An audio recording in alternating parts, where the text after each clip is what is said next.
Yan po, magandang hapon po sa lahat. Yan po yung ating sinimulan na naman ng ating pagtataniman. Yan po yung ating pagtatabasan pa natin yung mga gilid ng mga pilapil. Yan po, kasi tatabasan pa natin yan ng ating gas cutter ng ating makina. Yan po yung ating sinimula muna, yung mga ating binhi na tumubo lang na kunti. Yan po yung lawak ng ating sinimulan kanina. Pero hindi pa yan maayos kasi tatabasin pa natin ng mga damo yan para sa mga gilid ng pilapil at saka para din ay malinis na. At marami yung mga proseso pa. Yan po yung una muna natin ginawa, yung pagkuha muna, pagbungkal po, araruin pa natin yan ng 2 beses para mas maputik pa, pero mabuti na ngayon kasi may maputik na, may tubig na po siya at wala yan linta dyan na dumidikit sa mga kumakapit. Yan po. Yan po yung lawak ng ating lupa ng ating pagtataniman na naman. Pero matagal pa to mataniman kasi bata pa yung ating, malit pa yung ating binhi. Yan po. Yan, kahit yan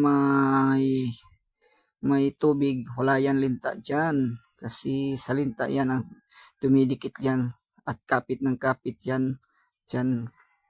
Ayan po yung ating tataniman na naman ng ating simulan. Yan po ako nakatayo. Tiningnan ko lang yung aking bini kasi yan para ma-chansya natin kung kailan natin matataniman yan. Kasi yan po yung ating makina. Iuwi muna natin kasi dito na tayo sa malapit sa bahay. Sa likod ng bahay namin magbubungkal na naman. Kasi ararawin pa yan. Buti na yan kasi maputik na. Yan po yung nasimulan pa lang, 2, 3 pa lang na part ng kuan. Yan po. At yan pa yung iba na madumi pa kasi pa natin. Malilinisin pa natin yan at gagawin pa natin na bubungkalin pa yan. Yan po yung bubungkalin natin bukas. Pero may tubig na yan.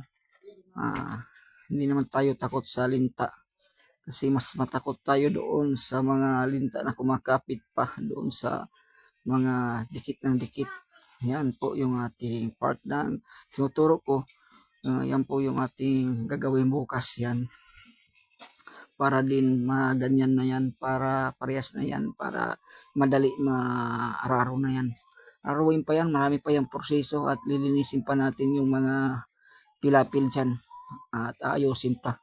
Yan po yung ating mga pagtatrabahoin pa. Matagal pa to na proseso bago taniman kasi sakto lang yan kasi malit pa ba yung ating binhi na pinatutubo. Habang pinatutubo, maayos na yung ating mga taniman.